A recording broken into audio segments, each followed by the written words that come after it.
Hello everyone, welcome back to our channel which is named Shubham Sharma Biology. So in today's video we are going to discuss about plant kingdom. So आपने thumbnail में देखा ही होगा, हमने plant kingdom के बारे में आज discuss करने वाले हैं, एल्गी के कैरेक्टरिस्टिक्स के बारे में, और हम डिस्कस करने वाले हैं यहाँ पे classification in plant kingdom. So classification in plant kingdom को डिस्कस करने से पहले अपने को जानना जरूरी है बायोलॉजिकल क्लासिफिकेशन के बारे में। बायोलॉजिकल क्लासिफिकेशन हमारा प्रीवियस चैप्टर था। आई होप आपने वीडियोस देख ली होगी, अगर नहीं देखी है तो इसके बाद आप जाके देख सकते हैं। तो पहले अपन पुराना जो डाउट्स है उसको क्लियर करते हैं। अगर अपन ने उसको समझ लिया तो हमारे लिए प्लांट किंगडम समझना और भी ज्यादा आसान होने वाला है। ठीक है, तो हम सबसे पहले डिस्कस करते हैं बायोलॉजिकल क्लासिफिकेशन सिस्टम के बारे में। सो बायोलॉजिकल क्लासिफिकेशन सिस्टम दिया था R.H. विटेकर सर ने, जो कि दिया था हमको 1969 में, जिसके अंदर उन्होंने क्या किया था, सारी की सारी जितनी भी लिविंग स्पीशीज है इस लिविंग वर्ल्ड के अंदर, उसको क्या किया था, 5 किंगडम के अंदर क्लासिफाई किया था। नाउ द वर्ड क्लासिफिकेशन इससे हम क्या समझते हैं, इसका मतलब होता है क्लासिफाई करना। यानी कि देखो, आपकी एक क्लास है, एक क्लास के अंदर 50 स्टूडेंट्स हैं। ठीक है, अगर मैं आपको बोलता हूं कि आपको क्लासिफाई करना है स्टूडेंट्स को, तो आप अलग अलग कैरेक्टर के बेसिस पे क्लासिफाई करना स्टार्ट कर देंगे। जैसे कि आप क्या करेंगे, सबसे पहले सबसे बेसिक क्लासिफाई जो हर कोई करेगा वो क्या करेगा, गर्ल्स एंड बॉयज को अलग करेगा। सो 25 गर्ल्स है, 25 बॉयज हैं, इस तरह से आप क्या करेंगे, क्लासिफाई करेंगे। इसी को बोलते हैं हम क्लासिफाई करना। क्लासिफाई करने से क्या होता है, क्लासिफाई करने से स्टडी करना इजी हो जाता है। आपने बचपन में ऑब्जर्व किया होगा कि बहुत बार हमको होमवर्क में बड़े बड़े क्वेश्चंस मिल जाते थे। ठीक है, बहुत सारे आंसर बड़े बड़े होते थे, हम उनको नहीं पढ़ पाते थे, एक ही बार में वो पूरा याद नहीं होता था। हम क्या करते थे, पैराग्राफ्स में उनको याद करते थे और फिर बाद में पूरा उसको पढ़ते थे। उससे क्या होता है, हमारे लिए स्टडी करना आसान हो जाता है बेसिकली। सो लिविंग ऑर्गेनिज्म, हमको पता है लिविंग वर्ल्ड में हमने पढ़ा है कि 1.7 to 1.8 मिलियन स्पीसीज है पूरे अर्थ के ऊपर, प्लांट एनिमल सबको मिला के। तो 1.7 to 1.8 मिलियन स्पीसीज को हम इस तरह से तो डायरेक्टली स्टडी नहीं कर सकते। एक क्लासिफाई, एक सिस्टम होना चाहिए हमारे पास में, ताकि हम उसको बहुत ही अच्छे से स्टडी कर सकें। ठीक है, सो इसीलिए हमारे R.H. विटेकर सर ने क्या किया था, 5 किंगडम क्लासिफिकेशन किया था। और भी किंगडम पहले क्लासिफाई किए गए थे बट उनको कंसिडर नहीं किया गया, उनका ड्रॉबैक था, वो आप बायोलॉजिकल क्लासिफिकेशन में पढ़ लेंगे। अभी हम इस पे आते हैं 5 किंगडम ऑफ क्लासिफिकेशन पे। सो 5 किंगडम ऑफ क्लासिफिकेशन दिया था R.H. विटेकर सर ने। R.H. विटेकर सर ने 5 किंगडम ऑफ क्लासिफिकेशन में क्या क्या इंक्लूड किया था, Monera, Protista, Fungi, Plantae and Animalia. So आपने ऑब्जर्व किया होगा कि जैसे हम मोनेरा है, फिर प्रोटेस्टा है, फिर फंगाई है, फिर प्लांटी एंड फिर एनिमिलिया, तो जैसे जैसे हम आगे बढ़ते जा रहे हैं, कॉम्प्लेक्सिटी क्या हो रही है, बढ़ती जा रही है। कॉम्प्लेक्सिटी लगातार क्या हो रही है, बढ़ती जा रही है। यानी कि मोनेरा के अंदर हमने क्या किया था, सिंगल सेल ऑर्गेनिजम्स को हमने पुट करा था, जैसे कि बैक्टीरिया। ठीक है, बैक्टीरिया को अपन ने मोनेरा के अंदर पुट करा था। फिर आया प्रोटेस्टा, फिर आया फंगाई, तो ये क्या हो रहा है, लगातार कॉम्प्लेक्स होता जा रहा है। फिर क्या आया, प्लांटी, फिर आया एनिमिलिया, यानी कि प्लांट, और प्लांट से भी ज्यादा कॉम्प्लेक्स क्या हो जाते हैं अपने पास, एनिमल्स हो जाते हैं। ठीक है, सो उसी प्लांटी जो क्लासिफाई किया था उन्होंने, उसी प्लांट किंगडम को अपन आगे फर्दर बढ़ रहे हैं और आगे इसको और अच्छे से पढ़ने वाले हैं। तो हमारा आज का जो चैप्टर है वो क्या है, प्लांट किंगडम है। एनिमल किंगडम को भी आगे देखेंगे, वो और भी ज्यादा कॉम्प्लेक्स होगा प्लांट किंगडम से। ठीक है, सो प्लांट किंगडम जैसे जैसे हम प्लांट किंगडम की स्टडी होती गई, आगे बढ़ते गए साइंटिस्ट, तो उन्होंने बहुत सारी चीजें ऑब्जर्व करी, लगातार ऑब्जर्व करी, और उनकी जो थॉट्स थे वो लगातार बदलते गए। जैसे कि प्लांट किंगडम के अंदर पहले इंक्लूड किया जाता था मोनेरा को, और कुछ स्पीसीज प्रोटेस्टा एंड फंगाई की भी इंक्लूड की जाती थी, जो कि अब पूरी तरीके से प्लांट किंगडम से एक्सक्लूड हो चुका है। ठीक है, तो ना तो मोनेरा प्लांट किंगडम में आता है, न फंगाई और न प्रोटेस्टा प्लांट किंगडम के अंदर आता है। क्या आता है वो अपन आगे देखेंगे। ठीक है, सो एक डाउट सभी के मन में आता है कि मोनेरा के अंदर आता है एक ब्लू ग्रीन एल्गी, जिसको अपन बोलते हैं साइनोबैक्टीरिया। सो साइनोबैक्टीरिया बोल रहे हैं, और उसका एक और नाम है ब्लू ग्रीन एल्गे। अब एल्गे से तो अपने को लगता है कि वो तो प्लांट किंगडम के अंदर आना चाहिए था, बट वो नहीं आता है। क्यों? क्योंकि मोनेरा को पहले क्या किया गया था, प्लांट किंगडम के अंदर इंट्रोड्यूस किया गया था, बट अब उसको अलग कर दिया है। तो उसका नाम तो अभी भी है ब्लू ग्रीन एल्गे, बट वो मोनेरा के अंदर आता है, वो हमारे प्लांट किंगडम के अंदर नहीं आता है। सो प्लांट किंगडम की स्टडी की गई थी बाय वेरियस साइंटिस्ट, जो मेन हमारे पास तीन जो है क्लासिफिकेशन है, अपन उसको देखने वाले हैं। सो मैंने क्लास का एग्जांपल दिया था स्टार्टिंग में। क्लास में हम क्या करते हैं, बच्चों को क्लासिफाई करते हैं। ठीक है, सबसे पहले सब अपना अपना हिसाब से अलग अलग कैरेक्टर उठाते हैं बच्चों को क्लासिफाई करने के लिए। जैसे कि किसी ने उठाया कि भाई मैं बॉयज को और गर्ल्स को अलग कर रहा हूँ, ठीक है। फिर मैं बोलता हूँ कि इसमें और क्लासिफाई करना है अपने को, तो वो क्या करेगा, और क्लासिफाई करने के लिए कैरेक्टर को इंक्रीज करेगा। जैसे कि वो बोलेगा कि कर्ली हेयर वाली गर्ल्स अलग और कर्ली हेयर वाले बॉयज अलग, और स्ट्रेट हेयर वाली गर्ल्स अलग, स्ट्रेट हेयर वाले बॉयज अलग। ये एक और उसने कैरेक्टर इंक्लूड करा, तो उससे क्या हुआ, ये और क्लासिफाई हुआ। फिर और क्लासिफाई करने के लिए मैंने बताया तो उसने और कैरेक्टर इंक्लूड करे, जैसे कि हाइट, कलर, ठीक है। जो जिनकी मीडियम हाइट है वो यहाँ पे आ जाए, जो लार्ज, जो जिनकी हाइट थोड़ी ज्यादा है वो इधर। तो इस तरह से क्या होता है, लगातार लगातार अपन क्लासिफाई करते जाते हैं, और जैसे जैसे अपन क्लासिफाई करते जाते हैं क्या होता है कि और भी ज्यादा अपन प्रिसाइज होते जाते हैं, ठीक है। सो सबका अपना अपना ऑब्जेक्टिव होता है, सब अपने अपने हिसाब से कैरेक्टर्स को फिट करते हैं क्लासिफाई करने के लिए। तो सेम हमारे प्लांट किंगडम में भी यही हुआ, अलग अलग साइंटिस्ट यहाँ पे आते गए और उन्होंने अपने अपने हिसाब से क्लासिफाई किया, जिनके कुछ ड्रॉबैक्स भी थे जो कि अपन अभी देखने वाले हैं। सो अपन आज प्लांट किंगडम में बेसिकली क्लासिफिकेशन और एल्गी की कैरेक्टरिस्टिक्स को अपन समझने वाले हैं। एल्गी की कैरेक्टरिस्टिक्स भी बहुत ज्यादा इंपॉर्टेंट है, ठीक है, इसको अपन बिल्कुल स्किप नहीं कर सकते हैं। और क्लासिफिकेशन तो ऑब्वियसली इंपॉर्टेंट है ही से, ठीक है। तो अपन क्लासिफिकेशन को पढ़ना स्टार्ट करते हैं। सबसे पहले ग्रोस सुपरफिशियल मॉर्फोलॉजिकल कैरेक्टर के बेसिस पे क्लासिफाई होना स्टार्ट करा। Gross superficial morphological character. अब सुपरफिशियल वर्ड से ही अपने को समझ में आ जाता है सुपरफिशियल है वो, ठीक है। सुपरफिशियल का क्या मतलब होता है कि ये ऊपर ऊपर है, ये ऊपरी दिखा हुआ है, ठीक है। सुपरफिशियल का क्या मतलब हो गया, ये ऊपरी दिखावा है, यानी कि हम प्लांट को देखते हैं स्टार्टिंग में तो अपन उसमें ऊपर ऊपर देख के क्या ऑब्जर्व करते हैं, ये वो है, ठीक है। मॉर्फोलॉजिकल, मॉर्फोलॉजिकल का मतलब ये होता है कि जो अपन बाहर से ऑब्जर्व कर सकते हैं, आइदर प्लांट्स और एनिमल, उसी को अपन क्या बोलते हैं, मॉर्फोलॉजिकल बोलते हैं।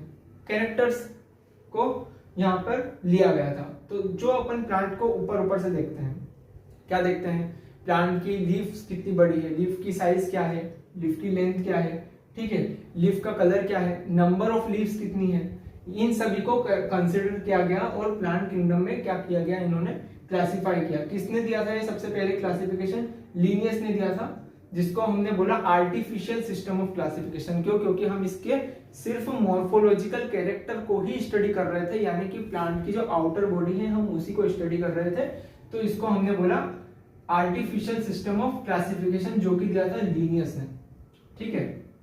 अब इसका ड्रॉबैक क्या था, इन्होंने क्या किया था, सेम इंपॉर्टेंस दे दी थी वेजिटेटिव एंड सेक्सुअल कैरेक्टर को। अब तुम खुद सोचो यार, वेजिटेटिव और सेक्सुअल कैरेक्टर को अपन सेम इंपॉर्टेंस कैसे दे सकते हैं, क्योंकि वेजिटेटिव जो हमारे कैरेक्टर्स होते हैं वो वेदर के साथ चेंज होते हैं। आपने देखा होगा कि लीव्स जो होती हैं प्लांट की वो ठंड के मौसम में थोड़ी अलग होती है, बारिश के मौसम में थोड़ा चेंजेस आता है, मतलब कुछ ना कुछ चेंजेस आ जाते हैं, बट सेक्सुअल कैरेक्टर में कभी चेंजेस नहीं आते। सेक्सुअल कैरेक्टर बहुत ही ज्यादा लंबे टाइम पीरियड के बाद ही चेंज होते हैं, वो अचानक से चेंज नहीं होते, बट वेजिटेटिव कैरेक्टर चेंज हो सकते हैं, ठीक है। इसीलिए इन्होंने सेम इंपॉर्टेंस दे दी थी दोनों को, जो कि कभी भी कंसिडरेबल हो ही नहीं सकता था, तो इसको हमने गलत प्रूव किया था। जिसके बाद में हमको दिया गया था natural system of classification. Natural system of classification में क्या हुआ था, यहाँ पे हमने सिर्फ और सिर्फ मॉर्फोलॉजिकल और सुपरफिशियल प्लांट को देखने के बजाय यहाँ पर हमने क्या किया, अल्ट्रा स्ट्रक्चर देखा, उसकी एनाटॉमी देखी, यानी प्लांट के अंदर देखा, ठीक है, एम्ब्रियोलॉजी देखी, प्लांट के अंदर अलग अलग प्लांट के अंदर अलग अलग एम्ब्रियो बनती है, अलग अलग शेप की बनती है, उसको स्टडी करा। फाइटोकेमिस्ट्री देखी।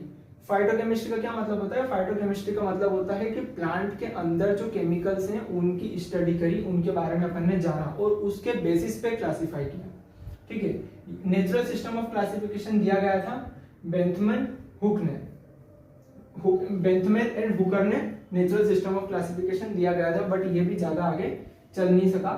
थर्ड हमारा जो प्रेजेंट में क्लासिफिकेशन है वो है हमारा at present phylogenetic classification system. Phylogenetic classification system, phylogenetic, phylogenetic से हमको समझ में आता है कि ये क्या है, इवोल्यूशनरी रिलेशनशिप बता रहा है, ठीक है। इवोल्यूशनरी रिलेशनशिप बता रहा है, यानी कि क्या हो रहा है कि हमारे जो प्लांट्स हैं उनके जो एंसेस्टर थे हम उसके बेसिस पे क्लासिफाई कर रहे हैं। जैसे कि हमारा जो लायन टाइगर है, ये सब क्या हो रहे हैं, ये कैट फैमिली के अंदर आते हैं ना, यानी कि इनके एंसेस्टर तो कहीं ना कहीं सेम रहा हुए होंगे। ठीक है, वैसे ही हमने प्लांट्स में भी क्या करा, अलग अलग प्लांट्स को देखा और इनका देखा कि इनका जो एंसेस्टर था वो कहाँ पे कॉमन हो रहा था, और उस बेसिस पे हमने क्लासिफाई किया। इसको और इजी बनाने के लिए हमने कुछ और टर्म्स इंक्लूड कर दी, जैसे कि नंबर टेक्सोनॉमी। इसमें क्या होता है, हर कैरेक्टर को अपन एक पर्टिकुलर नंबर देते हैं और हर कैरेक्टर को एक पर्टिकुलर इंपॉर्टेंस दी जाती है, इक्वल इंपॉर्टेंस दी जाती है, जो कि स्टोर होता है हमारे कंप्यूटर्स के अंदर। ठीक है, कंप्यूटर्स के अंदर अगर हम स्टोर कर रहे हैं तो सीधी सी बात है कि किसी भी प्लांट का कोई भी कैरेक्टर अगर अपने को पता करना है तो अपन कंप्यूटर में सर्च करेंगे और अपने को वो कुछ सेकंड्स में ही अपने को देखने को मिल जाएगा। इजी हो गया है हमारे लिए। सेकेंड हमने इंक्लूड करा साइटोटेक्सोनॉमी। साइटोटेक्सोनॉमी यानी कि वही केमिकल्स की स्टडी, प्लांट्स के अंदर कौन कौन से केमिकल्स मिल रहे हैं, डिफरेंट डिफरेंट प्लांट्स में डिफरेंट डिफरेंट कलर्स होते हैं, डिफरेंट डिफरेंट फंक्शंस होते हैं, तो उनके अंदर केमिकल्स भी डिफरेंट डिफरेंट होंगे। हमने उस बेसिस पे उसको क्या किया, क्लासिफाई किया। एंड थर्ड था कीमोटेक्सोनॉमी। ठीक है, तो इस तरह से हमने प्लांट किंगडम को क्या किया, क्लासिफाई किया। अब अपन प्लांट किंगडम के अंदर क्या क्या आता है अपन उसको देखते हैं।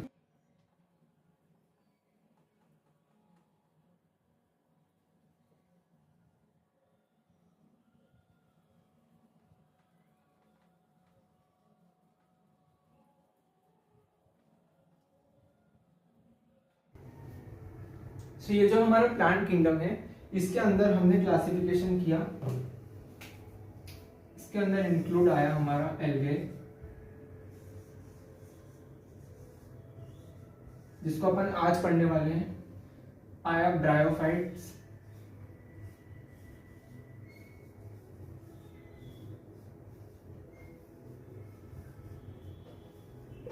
इसके अंदर आया टेरिडोफाइट्स,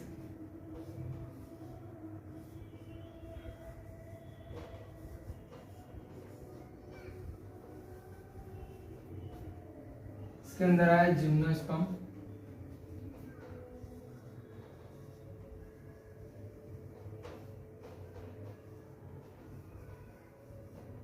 और प्लांट किंगडम के अंदर आया हमारा एंजियोस्पर्म।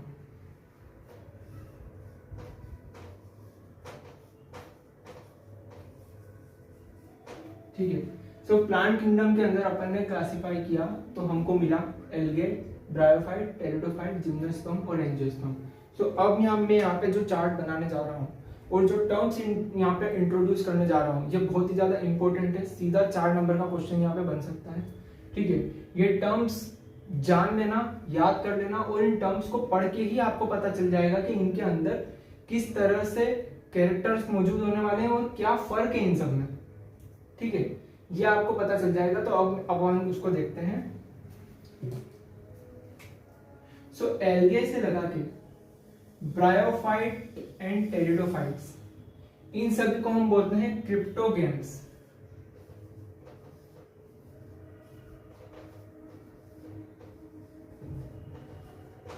इन सभी को हम क्रिप्टोगेम्स क्यों बोल रहे हैं, क्योंकि एल्गे, ब्रायोफाइट एंड टेरिडोफाइट्स को हम क्रिप्टोगेम्स बोल रहे हैं क्योंकि यहाँ पर जो सीड है ना वो हिडन है, हिडन सीड्स हैं, अपन देख नहीं पाएंगे इनके सीड्स को। ठीक है, इसलिए हम इनको क्या बोल रहे हैं, क्रिप्टोगेम्स बोल रहे हैं। अब bryophytes, bryophyte, pteridophyte, gymnosperm and angiosperm. ठीक है, इन सब को अपन क्या बोलेंगे,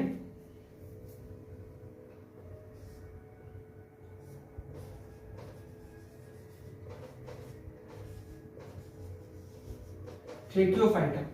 ट्रेकियोफाइटा का क्या मतलब है, यहाँ पे क्या हो गया है, यहाँ पे प्रेजेंट आ गए हैं हमारे वेस्क्यूलर टिश्यू,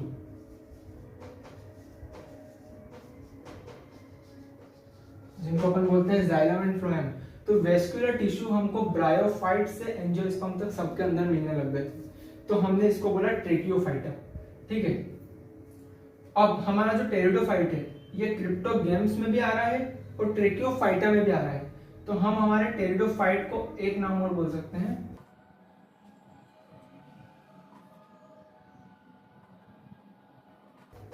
चलो इसको अपन बाद में देखते हैं। टेरिडोफाइट को अपन क्या बोल सकते हैं वो अपन आगे देखेंगे, अभी कंफ्यूजिंग हो जाएगा। ठीक है, तो bryophyte, pteridophyte, gymnosperm and angiosperm. ठीक है, ब्रायोफाइट से लेकर के एंजियोस्पर्म तक को अपन बोल रहे हैं ट्रेकियोफाइटा। ठीक है, अब टेरिडोफाइट से लगा के अपन एंजियोस्पर्म तक,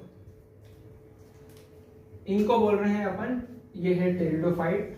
टेरिडोफाइट से लगा के हमारा जो है ये एंजियोस्पर्म, इसको अपन बोल रहे हैं एम्ब्रियोफाइटा।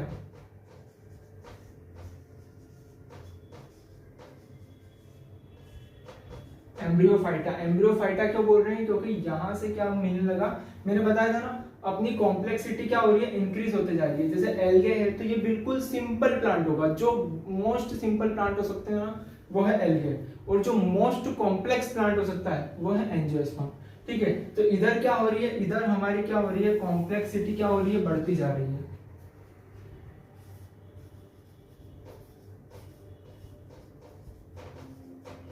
कॉम्प्लेक्सिटी क्या हो रही है, इंक्रीज हो रही है। ठीक है, जैसे जैसे अपन इधर जा रहे हैं, इधर क्या हो रही है, कॉम्प्लेक्सिटी क्या हो रही है, इंक्रीज होते जा रही है। तो यहाँ पे क्या हुआ था, देखो पहले एल्गे से लगा के टेरिडोफाइट तक को हम क्रिप्टोगेम्स बोल रहे थे, हिडन सीड्स तक। ब्रायोफाइट्स, टेरिडोफाइट, जिम्नोस्पर्म, एंजियोस्पर्म, इतने इतने को अपन क्या बोल रहे हैं, ट्रेकियोफाइटा बोल रहे हैं, क्योंकि यहाँ पर क्या हो गया, वेस्कुलर टिश्यूज भी प्रेजेंट हो गए। अब टेरिडोफाइट, जिम्नोस्पर्म, एंजियोस्पर्म, इनको अपन क्या बोल रहे हैं, एम्ब्रियोफाइटा बोल रहे हैं। क्यों? क्योंकि अब यहाँ पे प्लांट्स के अंदर क्या प्रेजेंट हो गई है, एम्ब्रियो भी प्रेजेंट हो गई है। और हमारा अब यहाँ पे आता है जिम्नोस्पर्म एंड एंजियोस्पर्म, जिसको अपन बोलते हैं, यहाँ पे क्या होता है, जिम्नोस्पर्म एंड एंजियोस्पर्म में क्या होते हैं, सीड्स प्रेजेंट होते हैं, इसके लिए हम इनको बोलते हैं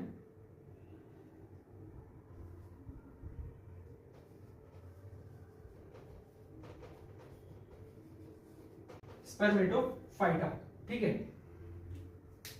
सो ये जो चार्ट है हमारा, इसके अंदर अपने को बहुत सारी टर्म्स देखने को मिली, जैसे कि क्रिप्टोगेम्स यानी कि हिडन सीड्स, ट्रेकियोफाइटा जहां पे वेस्कुलर टिश्यूज प्रेजेंट होते हैं, एम्ब्रियोफाइटा जहां पे एम्ब्रियो प्रेजेंट होती है, स्पर्मेटोफाइटा जहां पर अपने को सीड्स देखने को मिल जाएंगे।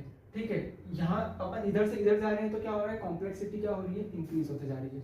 सो आज अपन क्या कर रहे हैं, एल्गी के कैरेक्टरिस्टिक्स के बारे में पढ़ेंगे। इसके बाद में अगले लेक्चर में मैं आपको एक बहुत ही इंपॉर्टेंट चार्ट बनवाने वाला हूं, जिससे कि आपको प्लांट किंगडम समझना बहुत ही आसान हो जाएगा। क्योंकि देखो sporophyte, gametophyte, 2n haploid, diploid, इसमें बहुत ही ज्यादा कंफ्यूजन होता है। उस एक चार्ट को देखने के बाद में आपका पूरा प्लांट किंगडम बहुत ही अच्छे से क्लियर हो जाएगा, और कभी कंफ्यूजन नहीं आएगा, और रिवीजन भी बिल्कुल जल्दी हो जाएगा। ठीक है, सो फिलहाल तो अपन एल्गी के कैरेक्टरिस्टिक्स के बारे में आज डिस्कस करते हैं। ठीक है, तो हेडिंग है हमारा एल्गे, हेडिंग है हमारी एल्गे। सो एल्गे क्या है, एल्गे एक मोस्ट सिंपलेस्ट प्लांट बॉडी है, मोस्ट सिंपलेस्ट प्लांट बॉडी, यानी कि इससे सिंपल कुछ प्लांट हो ही नहीं सकता। ठीक है, तो इसका जो स्ट्रक्चर होता है वो कैसा होता है, थैलस लाइक होता है, थैलस लाइक स्ट्रक्चर होता है एल्गे का। ठीक है, एल्गे आप सभी ने ऑब्जर्व किया होगा कि जो प्लांट होता है, जो वाटर होता है, जो एक जगह पर रुका हुआ होता है, उसके अंदर अपन देखते हैं ग्रीन कलर की लेयर बन जाती है, जिसको अपन कंजी भी बोलते हैं, वही है हमारा एल्गे। एल्गे क्या होता है, फोटोसिंथेटिक होता है, थैलस लाइक बॉडी होती है। अब थैलस लाइक बॉडी का क्या मतलब है वो अपन समझते हैं। थैलस लाइक बॉडी का मतलब है इसके अंदर true root, stem and leaf क्या होगी, ये तीनों चीज क्या होगी, एब्सेंट होगी। ठीक है, थैलस लाइक बॉडी है एल्गी, इसके अंदर true root, stem and leaf जो होगी वो क्या होगी, एब्सेंट होगी। अब आप कभी उस पानी के अंदर जो एल्गे प्रेजेंट होता है उसको पास से देखना है, उठा के देखना, क्या आप उसके अंदर स्टेम देख पा रहे हो, या क्या आप उसके अंदर रूट या लीफ देख पा रहे हो, नहीं ना, एब्सेंट होती है वो। ये बस एक थैलस लाइक स्ट्रक्चर होता है, जो कि क्या होता है, फोटोसिंथेटिक होता है। ठीक है, फर्दर अपन एल्गे को और भी आगे बढ़ाएं तो इसकी जो मेन प्लांट बॉडी होती है, एल्गे की जो मेन प्लांट बॉडी होती है,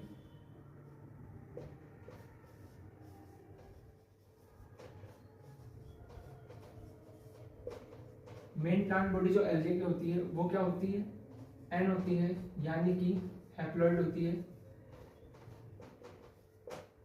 ठीक है। एन होती है हैप्लॉइड होती है, यानी कि जो मेन प्लांट बॉडी है वो क्या होती है, गैमेटोफाइट होती है। ठीक है, मेन प्लांट बॉडी यहाँ पर हमारी क्या हो रही है, गैमेटोफाइट हो रही है। ये कंफ्यूजन बिल्कुल अपन कल दूर कर देंगे, अभी आज इसको पढ़ लो, कल अपन एक चार्ट बनाएंगे, सब कुछ क्लियर हो जाएगा अगले लेक्चर में। ठीक है, मेन प्लांट बॉडी होती है हैप्लॉइड, गैमेटोफाइट एन, यानी कि क्रोमोसोम नंबर इसमें क्या होंगे, हाफ होंगे। ठीक है, अब अपन बात करते हैं एल्गी के हैबिटाट के बारे में, यानी कि एल्गी कहाँ प्रेजेंट होती है, किन किन कंडीशंस में प्रेजेंट होती है। तो डिस्कस करते हैं एल्गी का हैबिटाट। ठीक है, तो एल्गी का हैबिटाट को अपन डिस्कस करते हैं। तो एल्गी क्या होती है, दो कंडीशन में प्रेजेंट होती है, एक तो होती है एक्वाटिक और एक होती है टेरेस्ट्रियल।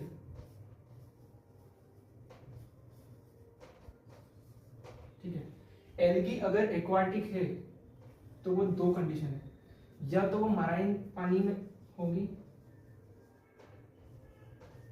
या तो वो क्या होगी, फ्रेश वाटर में होगी। और अगर एल्गी टेरेस्ट्रियल मिल रही है तो वो तीन जगह मिल सकती है, एक तो वुड पे मिल सकती है, एक रॉक्स पे मिल सकती है, पत्थर देखे होंगे ना आपने जिसके ऊपर ग्रीन ग्रीन एल्गी प्रेजेंट होती है। ठीक है, रॉक्स पे प्रेजेंट होती है, वुड पे प्रेजेंट होती है एंड सॉइल पे प्रेजेंट होती है। ठीक है, सो यहाँ पे अपन में थैलस लाइक स्ट्रक्चर होता है हमारे एल्गी का, जिसके अंदर true root stem and leaf क्या होती है, एब्सेंट होती है।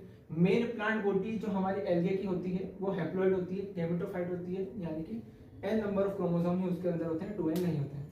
हैबिटाट हमने देखा कि हैबिटाट यानी एल्गी कहाँ प्रेजेंट होती है, तो एक्वाटिक में प्रेजेंट होगी या तो टेरेस्ट्रियल प्रेजेंट होगी। अगर एक्वाटिक प्रेजेंट है तो वो मराइन प्रेजेंट होगी या फिर फ्रेश वाटर में प्रेजेंट होगी, और अगर टेरेस्ट्रियल होगी तो वो वुड पे होगी, रॉक पे होगी और सॉइल के ऊपर प्रेजेंट होगी। अब अपन इसका ऑर्गेनाइजेशन देखते हैं कि ये कितने टाइप की होती है और किस तरह से ये पाई जाती है।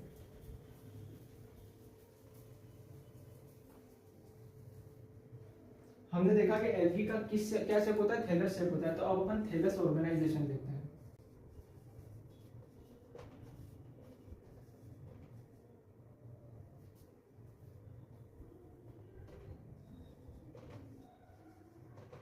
थैलस ऑर्गेनाइजेशन, ठीक है, थैलस ऑर्गेनाइजेशन। सो एल्गी का थैलस ऑर्गेनाइजेशन, यानी कि एल्गी क्या होती है, या तो सिंगल सेल हो सकती है, यानी अपन उसको यूनिसेलुलर बोलेंगे, यूनिसेल्युलर प्रेजेंट हो सकती है, या तो एल्गी कॉलोनियल हो सकती है,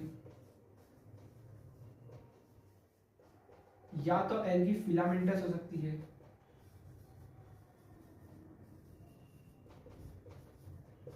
या फिर एल्गी कैसी हो सकती है, लार्ज प्लांट बॉडी हो सकती है। अब अपन इनके एग्जांपल्स देखते हैं। ठीक है, यूनिसेलुलर एल्गी, यूनिसेलुलर एल्गी कौन कौन सी होती है, क्लेमाइडोमोनास,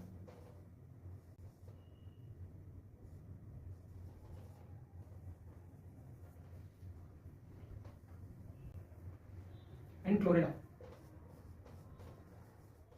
एंड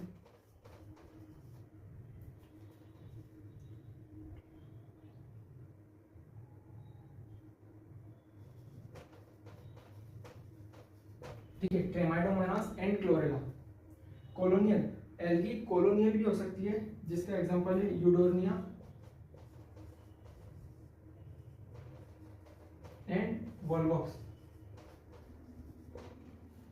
ठीक है, एल्गी जो है वो फिलामेंटस भी हो सकती है, जिसका एग्जांपल है Ulothrix and स्पायरोगाया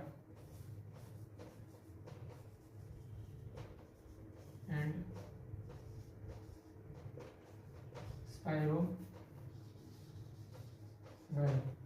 large plant body के फॉर्म में भी प्रेजेंट हो सकती है, जिसका एग्जांपल है कैल्प्स एंड फ्यूकस। सो ये है हमारा thallus organisation of algae. Algae thallus के फॉर्म में होगी, ट्रू रूट स्टेम लीफ कुछ भी प्रेजेंट नहीं होगा। यूनिसेलुलर भी हो सकती है और एल्गी जैसे कि क्लोरेला एंड क्लेमाइडोमोनास। कॉलोनियल भी हो सकती है जैसे कि यूडोर्निया एंड वोल्वॉक्स। फिलामेंटस भी हो सकती है जैसे कि Ulothrix and Spirogyra. And large plant body में भी प्रेजेंट हो सकती है जिसका एग्जांपल है कैप्स एंड फ्यूकस। ठीक है, हम अपन ने हैबिटाट को जान लिया कि हैबिटाट में कहाँ होती है, वो एक्वाटिक होती है, टेरेस्ट्रियल होती है। एक्वाटिक में कहाँ होती है, एक्वाटिक में वो प्रेजेंट होती है या तो मराइन में या फिर फ्रेश वाटर में। टेरेस्ट्रियल में वो कहाँ पे प्रेजेंट होती है, टेरेस्ट्रियल में हमारी एल्गी प्रेजेंट होती है सॉइल के ऊपर, रॉक के ऊपर एंड वुड के ऊपर। ठीक है, एल्गी थैलस लाइक ऑर्गेनाइजेशन है, यूनिसेलुलर है, कॉलोनियल है, फिलामेंटस है एंड लार्ज प्लांट बॉडी है। यूनिसेलुलर अगर है तो वो क्लोरेला एंड क्लेमाइडोमोनास है। कॉलोनियल अगर है तो यूडोर्निया एंड वोल्वॉक्स है। फिलामेंटस अगर है तो यूलोथ्रेक्स एंड स्पायरोगायरा है। एंड लार्ज प्लांट बॉडी में है तो वो कैल्प्स एंड फ्यूकस है। अब अपन जानने वाले हैं एल्गे का रिप्रोडक्शन के बारे में। सो एल्गी बेसिकली 3 तरीके से रिप्रोड्यूस करती है, जो कि है vegetative reproduction, asexual reproduction and sexual reproduction. ठीक है, एल्गी का रिप्रोडक्शन।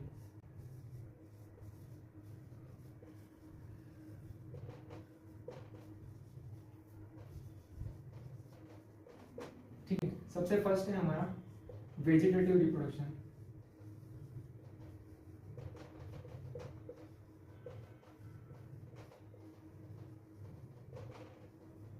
इसका जो हमारे पास एग्जांपल है वो है स्पायरोगायरा।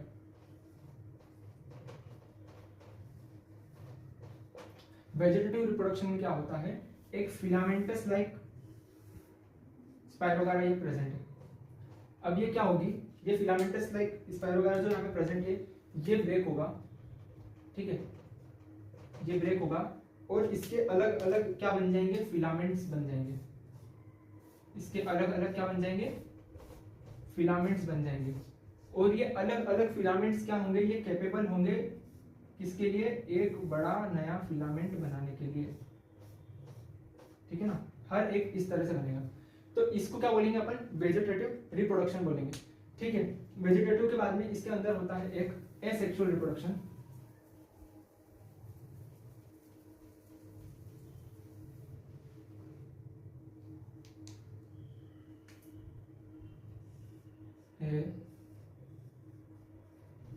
सेक्सुअल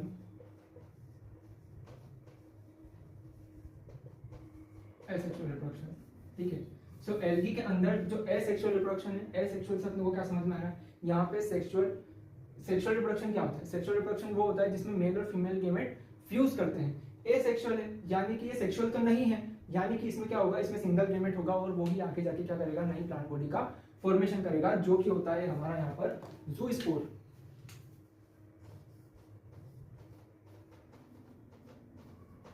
ये जो यहाँ पे ज़ूस्पोर होता है ये क्या होता है, फ्लैजिलेटेड होता है। ठीक है, ये जो ज़ूस्पोर होता है ये क्या होता है, फ्लैजिलेटेड होता है। अब फ्लैजिला है इसके पास, यानी कि ये क्या होता है, मोटाइल होता है। ठीक है, ये क्या करता है, ये हमारा एल्गी के अंदर एसेक्सुअल रिप्रोडक्शन करता है। अब जो सबसे ज्यादा इंपॉर्टेंट है वो क्या है, हमारा सेक्सुअल रिप्रोडक्शन इन एल्गे। तो अपन उसको देखते हैं। सेक्सुअल रिप्रोडक्शन इन एल्गे जो है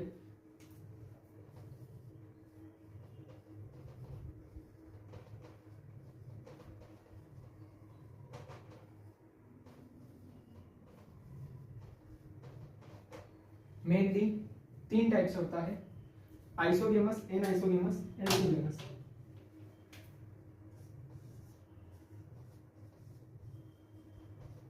आइसोगेमस,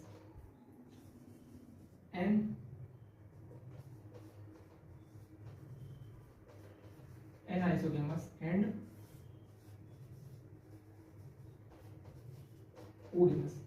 आइसोगेमस का क्या मतलब होता है, आइसोगेमस का मतलब है कि मेल और फीमेल क्या होंगे, दोनों के दोनों सेम साइज के होंगे, उसको अपन बोलेंगे आइसोगेमस, यानी कि एक जैसे। मोटाइल होंगे, नॉन मोटाइल होंगे, वो बात की बात है, बट वो क्या होंगे, सेम साइज के होंगे। एन आइसोगेमस अपन उसको बोलेंगे जिसमें कि मेल और फीमेल क्या होंगे, डिफरेंट साइज के होंगे, यानी कि फीमेल बड़ी होगी और मेल स्मॉल होगा। ओगेमस में क्या होगा कि यहाँ पर फीमेल जो होगी वो लार्ज होगी और स्टैटिक होगी, यानी एक जगह रहेगी। मेल जो होगा वो स्मॉल होगा और मूवमेंट करेगा।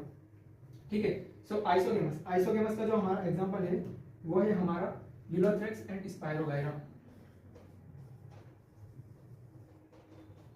एंड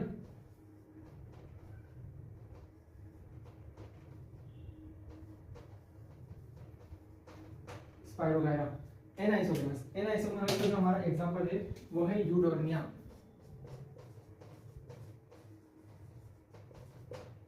एंड ऊगेमस का हमारा जो एग्जांपल है वो है हमारा वोल्वॉक्स एंड फ्यूकस।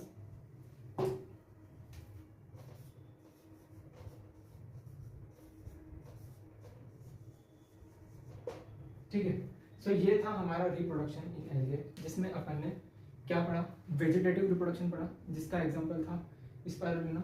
ठीक है, वेजिटेटिव रिप्रोडक्शन पढ़ा। वेजिटेटिव रिप्रोडक्शन के बाद में अपन ने क्या पढ़ा, एसेक्सुअल रिप्रोडक्शन पढ़ा जिसमें कि 2 स्पोर नहीं मिलते हैं। सेक्सुअल रिप्रोडक्शन पढ़ा जिसमें कि 2 स्पोर मिलते हैं, जो कि था isogamous, anisogamous and oogamous. Isogamous यानी कि दोनों के दोनों क्या होंगे, स्पोर जो होंगे मेल और फीमेल वो इक्वल होंगे। एनाइसोगेमस में क्या होंगे, एन इक्वल होंगे। ओगेमस में क्या होगा, फीमेल लार्ज होगी, स्टैटिक होगी, मेल जो होगा वो क्या होगा, फ्लैजिलेटेड होगा, मूवमेंट करेगा और स्मॉल होगा। ठीक है, अब अपन पढ़ने वाले हैं एल्गी के इकोनॉमिक इंपॉर्टेंस के बारे में। एल्गी का इकोनॉमिक इंपॉर्टेंस भी बहुत ज्यादा जरूरी है, क्योंकि वो भी वहां से भी बहुत सारे क्वेश्चन बहुत बार बन चुके हैं। ठीक है, इसलिए अब अपन पढ़ते हैं इकोनॉमिकल इंपॉर्टेंस ऑफ एल्गी।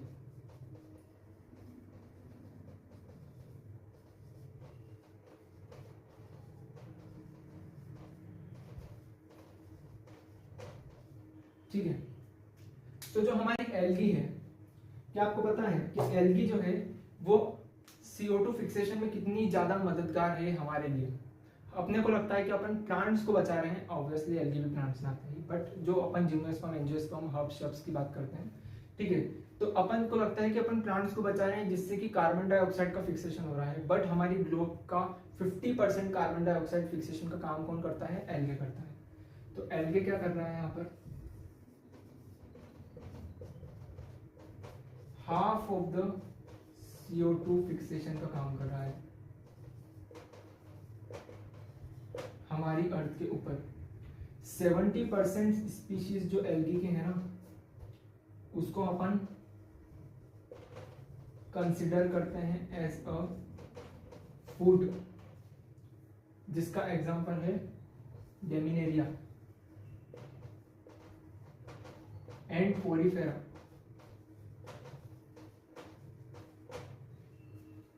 ठीक है, 70% स्पीशीज जो एल्गी है जिसको अपन कंसिडर करते हैं फूड के अंदर। और क्या हमारा इकोनॉमिकल इंपॉर्टेंस है एल्गी का, एल्गी क्या करती है, डिजॉल्व्ड ऑक्सीजन को इंक्रीज करने में मदद करती है पानी के अंदर, ताकि जो अदर एक्वाटिक लाइफ फॉर्म है वो क्या कर सके, सांस ले सके। डिजॉल्व्ड ऑक्सीजन जो होता है पानी के अंदर, उसको भी क्या करती है एल्गी, इंक्रीज करती है।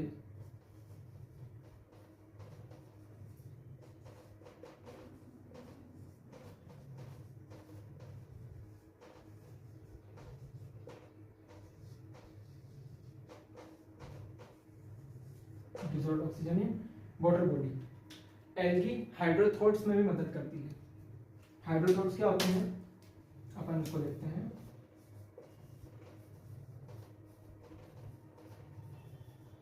यानी कि एल्गी क्या करती है, हाइड्रोथोट्स में हाइड्रोथोट्स बनाती है, यानी कि वो क्या करती है, वाटर को पकड़ के रखने का काम करती है, वाटर होल्डिंग सब्सटेंस बनाती है, जो कि अपन शिप्स वगैरह में बहुत ज्यादा यूज में लेते हैं, क्योंकि बहुत बार क्या होता है कि पानी के अंदर सामान गिर जाता है तो वो क्या गीला हो जाएगा, खराब हो जाएगा, तो वहां पे अपन एल्गी का यूज करते हैं, क्योंकि वो क्या करती है, वाटर होल्डिंग सब्सटेंस बनाती है, पानी को रोक के रखती है, बहुत ही अच्छे से सोख के रखती है। यानी कि एल्गी क्या कर रही है, हाइड्रोथोट्स में भी मदद कर रही है।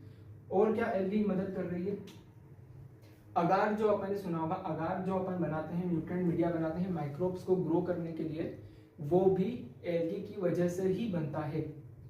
ठीक है, रेड एंड ब्राउन एल्गी का यूज होता है उस अगार को बनाने के लिए। तो हमारा एल्गी क्या में मदद कर रही है,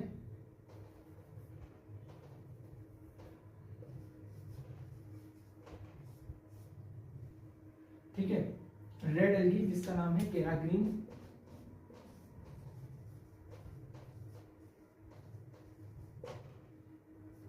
किस चीज में मदद करती है, हमारे अगार के फॉर्मेशन में मदद करती है।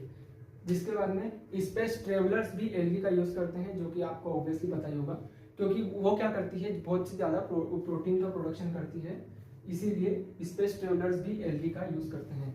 सो आज अपन ने जाना एल्गी के बारे में, एल्गी के थेरस लाइक स्ट्रक्चर के बारे में, उसके हैबिटाट के बारे में, उसके ऑर्गेनाइजेशन के बारे में, उसके रिप्रोडक्शन के बारे में, उसकी इकोनॉमिकल इंपॉर्टेंस।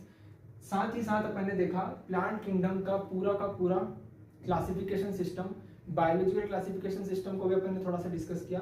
अगले लेक्चर में अपन एक चार्ट बनाएंगे जो कि बहुत ही ज्यादा इंपॉर्टेंट है प्लांट किंगडम के लिए। प्लांट किंगडम का अगर आपने वो चार्ट देखा तो आपको प्लांट किंगडम बहुत ही जल्दी रिवाइज हो सकेगा और स्पोरोफाइट, गेमेटोफाइट, हैप्लॉइड, डिप्लॉइड, इन सब में कभी कोई कंफ्यूजन नहीं होने वाला है। एक बात को याद रखना, आज जो अपन ने डिस्कस करी है कि जैसे जैसे अपन, जैसे कि बायोलॉजिकल क्लासिफिकेशन में Monera, protista, fungi, Plantae and Animalia इधर जाते हैं तो क्या होता है, लगातार कॉम्प्लेक्सिटी क्या होती है, इंक्रीज होते जाती है।